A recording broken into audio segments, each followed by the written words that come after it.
Hello everyone, welcome back to the last session of this track for this day. We have a wonderful session right now. It's We the Children, What We Think of NAP, and it's a panel discussion led by Archana Shukla. She is an Indian journalist and business news broadcaster with CNBC TV 18, designated as Associate Editor Rural Affairs Healthcare. She actively tracks stories and developments from rural India and those that impact the rural economy. She actively looks to cover the education sector and is also the anchor of the show Get Schooled. Archana, over to you, and over to you, students, for the next session. All right, thank you so much. Now, this is damn exciting because we normally talk to experts and we talk to policymakers. Very seldom do we get to actually speak to the students themselves of what they want their future to be like and how they want it to be made in that sense. When I'm traveling across India and going to different schools and meeting students, I shall admit that is some of the best experiences I've had talking to fresh minds, bright students, and their fresh ideas. So I hope to get those ideas. I hope to get that perspective here on this panel. But before we start, I have 5 bright young minds here. Siksha, Raghavendra Yadav, Varun Valsara, Vibhish Kashyap, and Priyanka Patil. And they will be giving us their a lowdown on how they see the national education policy, while experts and policymakers have been debating and discussing, but what is it that the students themselves want? Because this national education policy has actually seen sweeping changes, whether we talk of the education ministry's name being changed, from the Human Resource Development Ministry to being an education ministry, to seeing the structure of schooling years being changed from 10+2 to 5, 3, 3, and 2. We've seen higher education change a lot from what we saw and what some of the current students would be experiencing, with multiple exits during the 4-year undergraduate program and also on the higher education side. So lots of things to speak about. But before we get deep into the panel, I will ask my panelists to one by one introduce themselves, because all of them have had a very exemplary profiles I was reading, and they're doing much more than just reading their textbooks. So maybe Siksha, do you want to start? Yes, Stevie. So hi everyone, I'm Siksha from Delhi. I'm from Tagore International School and I'm an 11th grader. I can tell about what are the things I love doing. So I really love doing social work. I love being on stage and anchoring events. I'm very passionate about education and reimagining it, and have done many social projects in my community according to that. And I was the youngest kid in 8th grade to make work with 5 schools in my community. Yes. Exceptional, great. Priyanka? Hi everyone, I'm Priyanka. I'm in my last year of college. I study psychology, theater, and Italian. And I'm currently in the US, but I'm from Pune. And I was a Teach for India student many, many years ago. Good to be here. Wow. Okay, Varun, would you want to go next? Sure. Thanks, Archana. Great to be here. My name is Varun Valsara and I'm from Mumbai. I'm currently a 3rd-year student entrepreneur studying a BSc in Digital Innovation and Entrepreneurship at the Warwick Business School, which is in the UK. I'm really, really passionate about technology, digital innovation, mental well-being, and education in general. I'm a huge believer in youth entrepreneurship and the magic that we as a Gen Z community can create. I really, really enjoy uplifting and helping young fellow entrepreneurs to build sustainable futures by exploring synergies and different ways of collaboration. I'm currently the co-founder of The Human Entrepreneur, which is where we're building and supporting a global community of young entrepreneurs through community, a podcast, and a platform for mentoring and masterclasses, which can be accessed inexpensively and with good quality mentorship. Prior to this, I also served as the founder of Connect Us, which was a social connectivity platform helping students at Warwick University connect via interests and values using a psychology-backed algorithm. I also serve as the Warwick Innovation Fellow, where my main goal is to assist with driving student innovation and entrepreneurship on Warwick campus. It's a pleasure being here. Thank you. Great. You already sound like a CEO and your profile is longer than most of us here. But great to be speaking with you. Vibhish would want to know about you also. Yeah, so first of all, I'm just super pumped to be a part of this panel discussion. So my name is Vibhish. I'm from Hosur near Bangalore, and I do my undergraduation in electronics and communications engineering in Chennai. So, apart from that, so I would never say that that's the only part of my introduction. So, I am currently working on my initiative called Reform Trail, where we're trying to figure out how can we use social emotional learning and how can we incorporate reforms to education to, to bring about student leadership to you actually implement social changes and to foster social responsibility. So Mm-hmm. this is the initiative that I'm currently working on, and I also function as the youth board member of this organization called Reap Benefit, working mainly on civic leadership in students, and very passionate about education and very passionate about how education can be a tool for many changes in the world. So again, very excited to talk to all of you.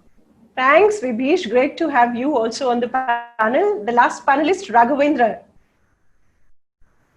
I've been like struggling with some technical glitches, but That's great. okay. That's life. It's perfectly okay. Hi everyone. I mean, I'm also very grateful to be among some such inspiring profiles and people here. And my name is Raghavendra Yadav. I am 16 years old. I just passed out my 10th grade. I'm a Teach for India alum, and I've been Teach for India student for the last 7 years.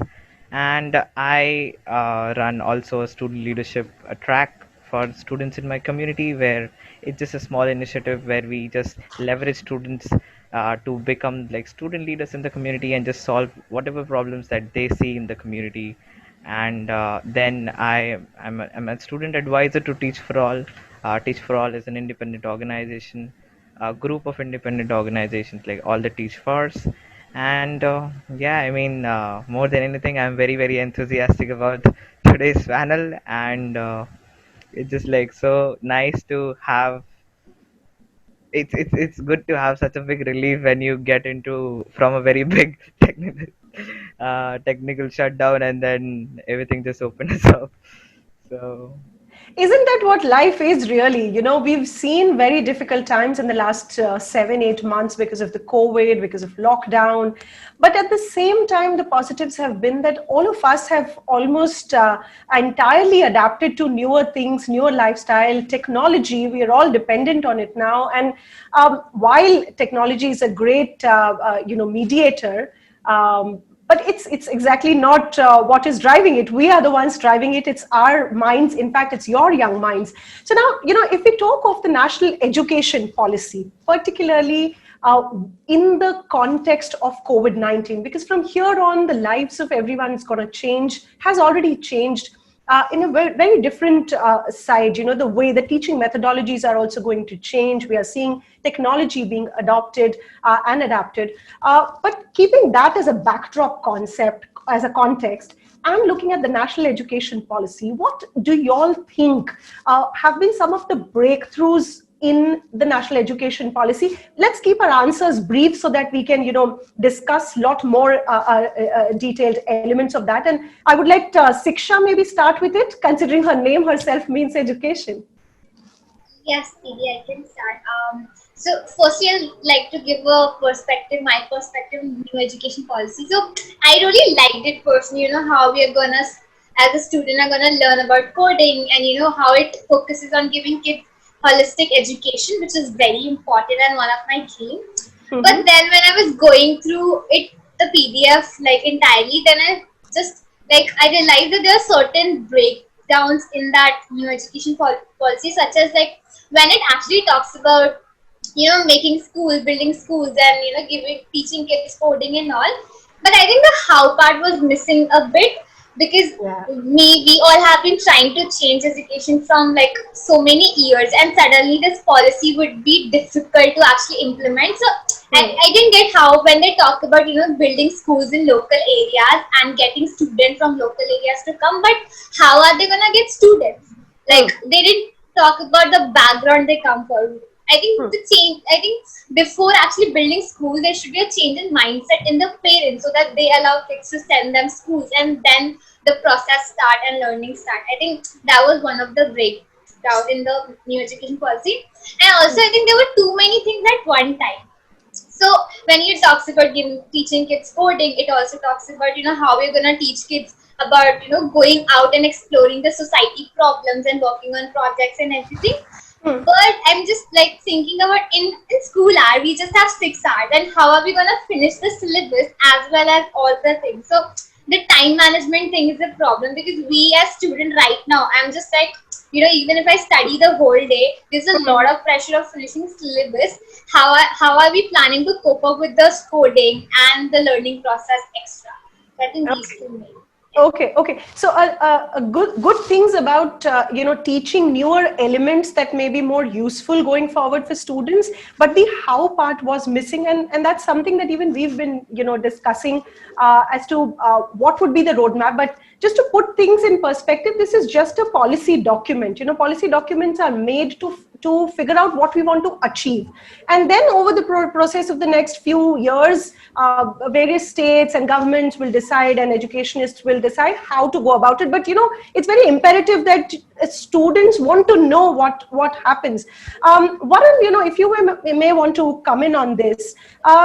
The policy talks about a lot of inclusivity and equity. It talks about holistic development. It talks about the streams would be mixed. You will not be forced to study this or that.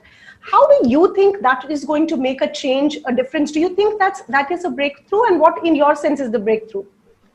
I think that's a great question, Archana. And I think when it comes to equity and choosing what you want to study, I think is make or break for a lot of children. I personally did not understand that I love business until I went to university, because I had the opportunity to choose from so many different, subjects. At the time where I was in school, even though, arguably the International Baccalaureate is quite a flexible program, there are only a certain limited number of subjects that you can really study and experiment with.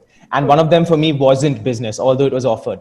So I think, allowing children to explore and experiment with different kinds of subjects really, really helps. And, when you talk about holistic learning, I don't think it's only about the fact that, you can select different subjects. I also think that, I strongly believe that India today with the NEP is moving towards a problem solving approach, wherein initially it was the banking model of education, where children are supposed to be empty vessels, and you deposit drops of knowledge into it. However, here there's I think there's going to be this open dialogue that takes place where problems are asked. So in terms of kind of understanding the politics and dynamics within the classroom, I'm really interested, of course, as Shiksha said, how is it going to actually roll out and get implemented. But I'm really interested and very impressed that we're moving towards a model that puts the teacher and the student on the same grounds. But once again, execution is key. So very keen to see how that unfolds. Okay. Priyanka, if I may come to you, the bigger challenge that most of us have seen, even when we were in school, and the next generation when they went to school, when you guys were in school, is that the learning outcomes are not the same. Some children are more, progress faster versus the others, and there is a learning difference between even children in the same school. Part of it is how children learn themselves, the individual differences. A part of it is on how things are being taught. And you would have seen that in your classrooms also, with your own colleagues and friends. Do you think the national education policy, by dividing the education years into 5, 3, 3, and 2, is 5, 3, 3, 4 is going to actually make a difference when it comes to bringing everyone at par at the same level when they are in a classroom? Do you have any thoughts on that? I think yes, because if you look at the policy, it's sort of like for each of those groups, it sort of identifies specific learning outcomes and pedagogy in those classrooms. And I think because the truth of India is that we struggle with inequity in sort of all forms, whether it's like in different states or different communities and in classrooms. And I think the biggest thing is going to be how do we bridge those gaps? Because the truth is, this is such a radical change that all of us are equipped at different levels to sort of like cope with it. And so how do we create an equal playing ground is going to be key. I do think that the objectives, in a way that they're so diverse, like curricular activities, your performance, your ability to ask questions, I feel like engagement an assessment on engagement with the content is going to be key in sort of like not letting students feel like they have to get a specific grade Great. or specific points to feel like they're achieving, but how do we change that focus on achievement, on the process of learning itself? And I think that is going to be key in sort of like bridging that gap. So you think if in your class this was brought in, you would have seen a difference in the way your class performs individually, you yourself, in terms of your learning? Definitely, because I think, because I was one of the lucky kids, because I went from like not doing well at school at an early age, but then going on to getting good grades. And I feel like the problem is, as long as we're not connecting with our learning, we're not going to be invested. And I think what the new education policy is trying to do is sort of like bridge us as our individual selves to our country, to our world around us, to nature, to the society that we live in. And so I feel like it kind of brings out like our inner selves to like really engage with whatever we're learning. And so I feel like, at least in terms of investment from all students in a classroom, I definitely feel that it's going to bridge us, even though our performance grades might not be the same. Absolutely, absolutely. I think we've all lived through the era of, the grades, how much you get in 10th, that will decide where you study for your 11th and 12th, and then the grades in 12th will decide what you do as far as your undergrads is concerned, your medical, your engineering, and everything has been very like in silos. And now I think it's opening up, and from what I've heard the three of you talk, it seems that this is going to open up newer avenues for students and will break the monotony of how we actually learn.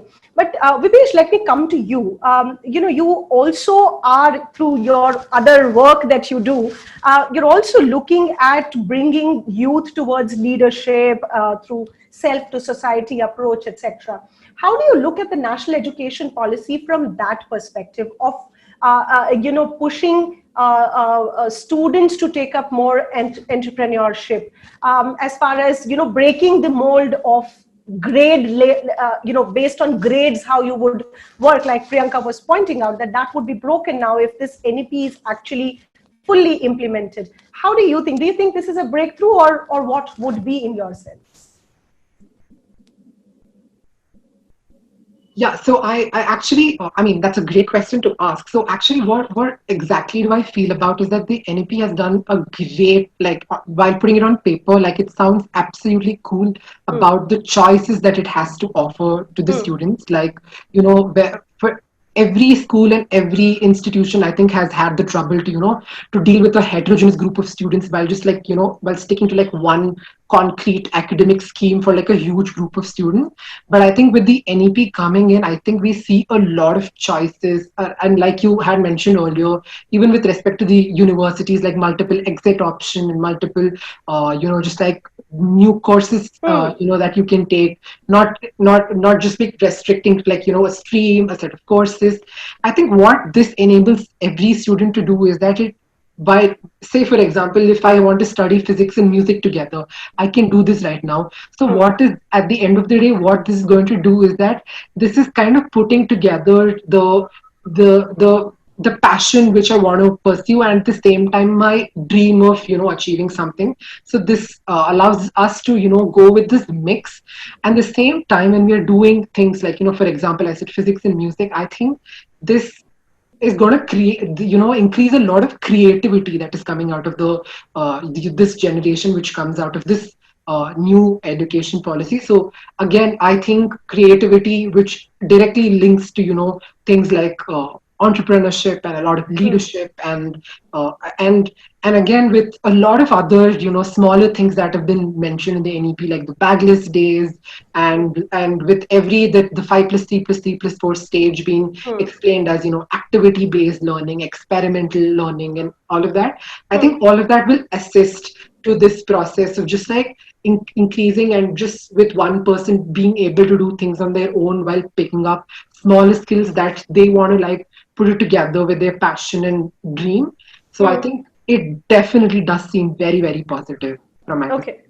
Okay, okay. Raghavendra, come in on this point, okay? You're just stepping out of school and you would be looking at higher education. The national education policy calls for a lot of sweeping changes as far as higher education is concerned, from, opening up for more foreign universities to come in, to, breaking down the entire undergraduate program, to making it more open. There are multiple exits, what Vibhish was also pointing to. Although maybe not anything would be implemented when you are in college. Maybe it'll take a couple of years for all of this to come on stream, but as someone who's standing at that door, looking at the world outside your school classroom, how do you think the national education policy is going to make a difference as far as higher education is concerned? When we talk about higher education, we talk about very, very bad stats about Indian education system, about very handful number of children making it to, making it to that stage. And when I see myself, the first question that I had when I stepped out on my train was, which stream should I choose? What options should I explore? And in that, I see they have done a significant amount of work. They are planning to make an AI software that holds track for you along your whole educational journey, that actually shows what career choices, optimizes your career choices. Then they are having counselors in schools, which I was really like, I'm gonna miss this. And that was something that I really liked about that profession. And then other thing that I saw, which was according to career choices, was from 6th grade to 8th grade, students will be doing internships. I was like, I really missed out something very cool stuff. And it just like so much awareness that they will be getting from their early age. And talking about the other big breakthroughs, I think something that I was really, really fascinated when I saw the document was the extension of Right to Education Act from 6 years to 18 years age. Because I come from a community where children are actually, the biggest problem is for them to enter school. And if that is extended, and students from 14 year, many of my friends dropped out of school because of the RT was getting out. It was just like 6 to 14 years of age at that time. And I was really, really started by this idea. And I feel like overall it's in the start has to be on paper, and we've got that. Okay, all right. That's a great perspective from someone who's actually looking to now step out and explore career options. But all of us went through that. When I was in school, I didn't know what to do till my 12th, then my graduation. Even then, I wasn't sure exactly what career choices should I make. This is good or that is good. And I think most students go through that, which somehow will be answered by this national education policy, is what I understand from what you all have said. But if we talk of the breakdowns from the policy, something that you think is a miss, something from your own experience as a student you think has not been addressed in the policy. Anyways, this is just a policy document. It is just a vision that we need to achieve, let's say by 2040. But what do you think still needs to be dealt with in a more holistic manner and more categorically? Varun, do you want to take that? Sure. Thank you, Archana. One of the things that I really want to see come out is two things, actually. One is, greater emphasis on disabilities. And I know that that's been spoken about in the NEP, but the relative proportion to which has been spoken about is something that I kind of want to question. Along with this is also the whole idea of mental and physical well-being. Now, a person who suffers from dyslexia is, under the current system, at a higher, greater disadvantage than someone who does not have dyslexia or does not have any of these challenges. And speaking from someone who had a disability, a learning disability, I think I want to actually see some actionable steps taken. Definitely there are counselors. But will these counselors be trained to actually, will students undergo remediation? Will that be provided to them? Will there be extra classes that are taken? Will that be followed through? Is there some kind of accountability check based on that? Will the AI software really track these increments? Will it be catered towards disabilities? Will it be in favor of disabilities? The second thing is mental well-being. Now, I really, I'm strongly for the fact that, we need to break the stigma down. It is coming down slowly, steadily, but I don't think it's enough at the rate at which we're going. And I feel like, will that be initiated within curriculum? Not just as a side concept, oh, I will teach you about mental well-being, but teachers genuinely being trained for first aid mental well-being. If someone's suffering from depression, if someone's suffering from anxiety, does a teacher know how to deal with that? Or will they just say, oh, go watch a movie and be happy? Are they going to be physically trained for mental health first aid? Or will that just be something that just said as, oh, we do X, Y, and Z, or we teach this? Many of the times, a lot of the times actually, within schools, within classes, if a teacher at the first stage of intervention stops, I think a lot of suicides can genuinely be prevented because of that. And I would definitely like to see that kind of change. From an other perspective, I would definitely like to see, when it comes to teachers and teacher training, I definitely feel like teachers should be given a lot of importance, and that definitely is being shown towards, there's training that's happening, teachers are trained. I definitely agree with that. But at a fundamental level, are we structurally changing the mindset of people? Does a teacher now become more respected? Is the pay grade going to increase? So, right. So what you're pointing to is an absolutely important and urgent thing that we right now need to look at is the mental health of the students, because there is so much of pressure on them. There is so much performance pressure, grades, multiple examinations, how the society views you, and add to that the social media pressure of showing up. And that all needs to be built in. And I think that's a great point you're making, Varun, because if the policy document is a vision statement future, we need to bring in these important elements as well. And you feel this is something that was missed out. Siksha, what would you want to add on the breakdowns from the perspective of technology? You also in your other work look at how to bring in more equity and bring everyone at the same level as far as socio-economic regions are concerned, as far as education is concerned. How do you think technology has changed the way we do things now, especially now in the post-COVID era? Most of it, at least for the next 1 or 2 years, is going to be online because the virus is not going to go anywhere. And children are susceptible in schools, and parents may not want to send their children to an unsafe classroom outside. So do you think there is enough equity as far as technology is concerned, and how do we see the way forward there? Yeah, so firstly, like talking about technology and equity. So me, like before the pandemic, I didn't know much about technology. And, after this pandemic occurred, going in my classroom, my ma'am is like, you have to open Google Classroom and you have online classes from 9 in the morning till 2 o'clock. I mean, that's too much at times. So I think technology has been a pressure for me as well. But if I talk about how it has helped me out and how it has changed a lot of things. So in starting, what we used to do is being in the classroom, and if you have any doubt, we used to be like, hey, help. Like, friends used to help us, and, we used to have people around us. There was an environment there. But I think at home doing this all, we don't have an environment made. It's like, online people are on screen and they're teaching you, and it depends on you. Do you want to do this? And sometimes even I lose focus a lot of time.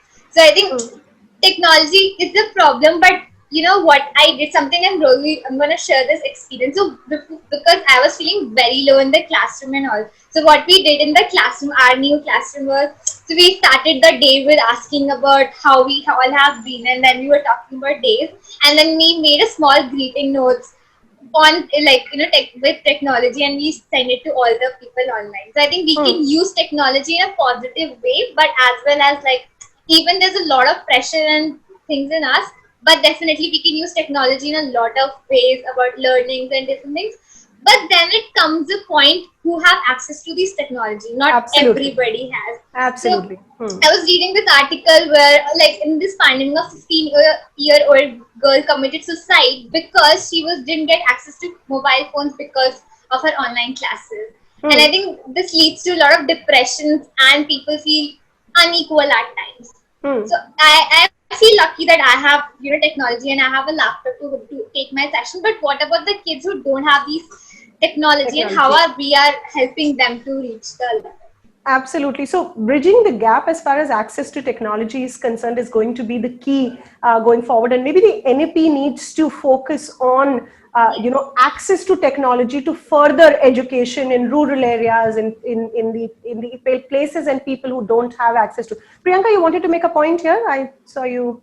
Yeah. I think yes, I there's so many great things that people have said so far. I think just to add to what has already been said, I think a point that Vibhish made earlier about creativity, I think I just cannot emphasize how much like that word is going to play a part now as we think about the roadmap and how to get there, and also post, because I feel like in the upcoming era that we're heading towards, it's like we're going to have to create our own jobs, and for that we can't be sort of like stuck in one box of skill set. We have to have a diverse range of skill sets because we will be creating our own jobs will look different in this upcoming world. So I Absolutely. really wanted to emphasize that, and I think going going back to the idea of bridging the gap, something I keep thinking is how complex like the social like the communities that kids come from are so specific, and I wonder what it will take to sort of like make communities that we come from a big part of what we learn in classrooms, because our parents are going to be a part of a completely different generation than the generation that is going to be experiencing this. So how do we sort of like make the home and family that kids are a part of become a part of this radical change that we're heading towards? And I think that's something I think often about.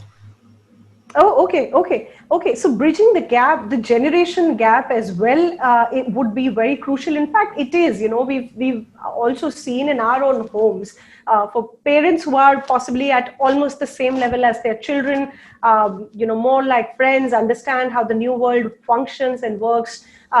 They can support their children's education much more. Vibhish, you may want to. Do you want to add on this digital access for all students?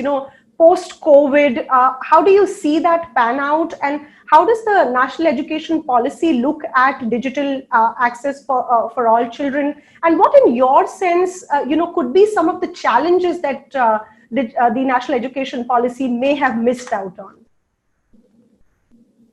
Okay, in terms of digital access, I think we've seen how big of a problem that is when the pandemic happened, and just like losing out on education because of no access to technology has been there. But then I think the NEP is structured in a way of how are we using the existing technology in a better way to enhance skills.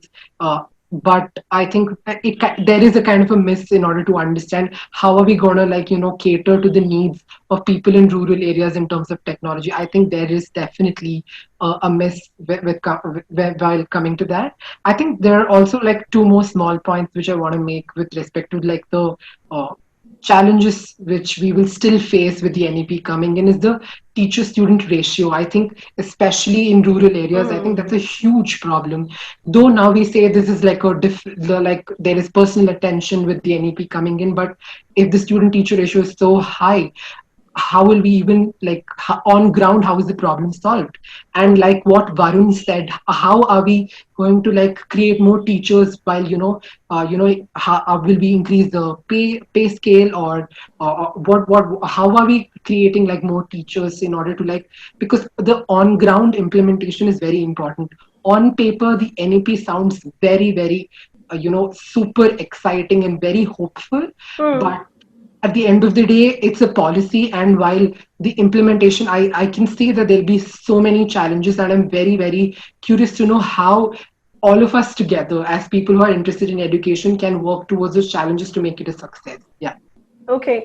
That's a great point. That's something that's been plaguing the sector and the education system for almost decades together. And despite multiple policy interventions, we've not been able to actually solve this problem. Not that we don't have good minds, not that we don't have good teachers. In fact, I think India produces some of the best quality teachers. It's just that the access, for students to these good teachers has been little not up to the mark, I would say. Raghavendra, I'll give you the last word, on this panel because we're running short of time. I've already extended it, but looking at where we are right now, we are almost at a point with COVID changing our world, with COVID changing how we interact with people, how we learn.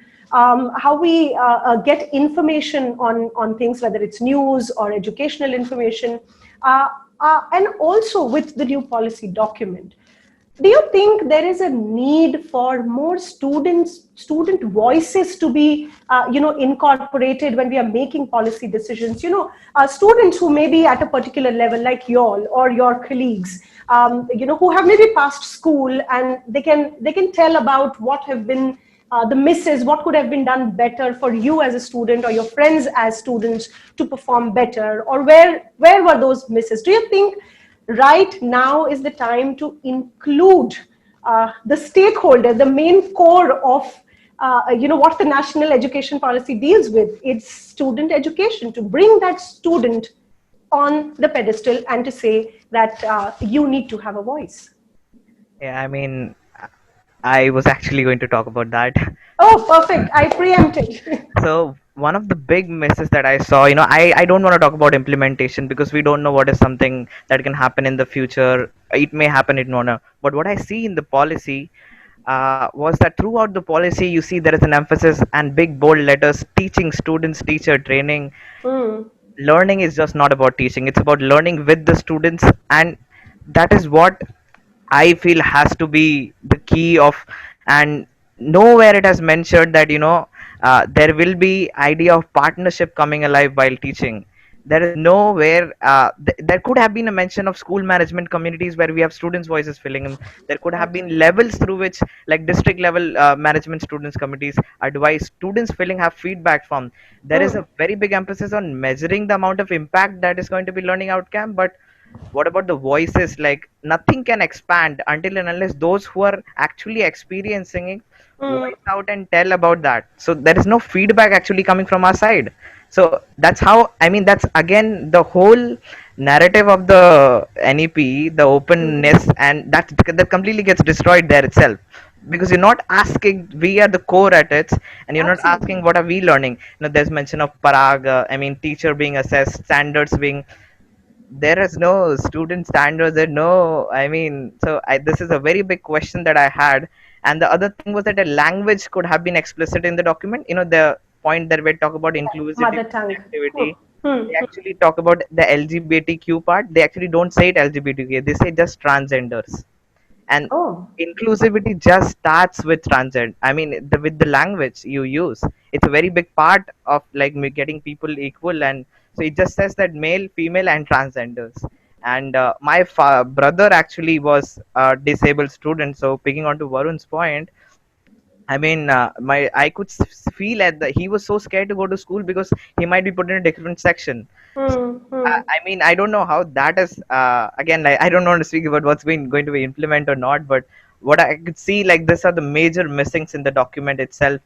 There is, you talk about serving a student, you go talk about teaching it, but why are you imposing these things on us? We should be equal partners in this, and we should walk together. And we could also assess teachers, right? We could tell like what teacher is doing or not. And Absolutely. that's what I mean. That was something that I feel a really, really big miss in NEP. Absolutely. Oh my God. For any of you who's actually watching this live right now or would be watching it in the future, listen to these bright minds. Listen to these students. They are at the core of this national education policy, and their voices needs to be heard. We have to get away from this mindset that adults know more than students.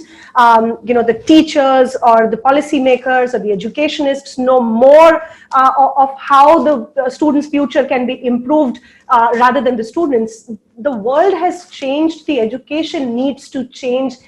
And we need to listen to our students. We need to listen to our younger population. They are brimming with ideas. Some of the points that the panelists have actually brought up here, even I didn't think of when I was reading the policy document.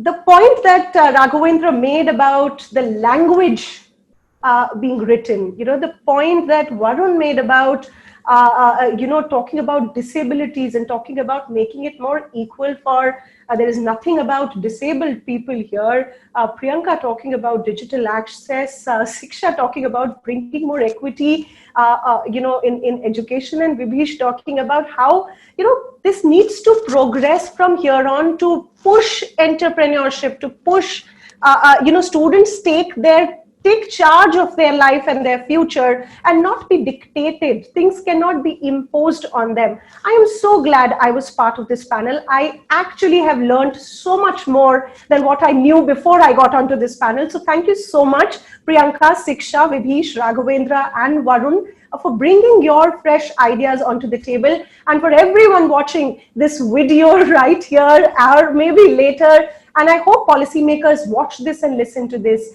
and make their decisions going forward. Implementation is something that India is always struggling with, but we hope if we bring in these young minds, if we listen to our students, we'll be able to make a better, more brighter future for our next generation. Well, this is Archana Shukla from CNBC TV 18 signing off here. Thank you so much, guys, and thank you so much, Teach for India, for this exceptional opportunity of this panel. Thank you. Thank you so much, everyone. You should have seen the chat box on YouTube also. There are lots of questions coming up, people interacting with the discussion. It was very, very active. Thank you so much, everyone. We had a wonderful time listening to you. Like again, Archana, like you said, very different perspective. Certain things that we haven't thought of came up in the discussion. It was like an aha moment for me also. Thank you so much, everyone.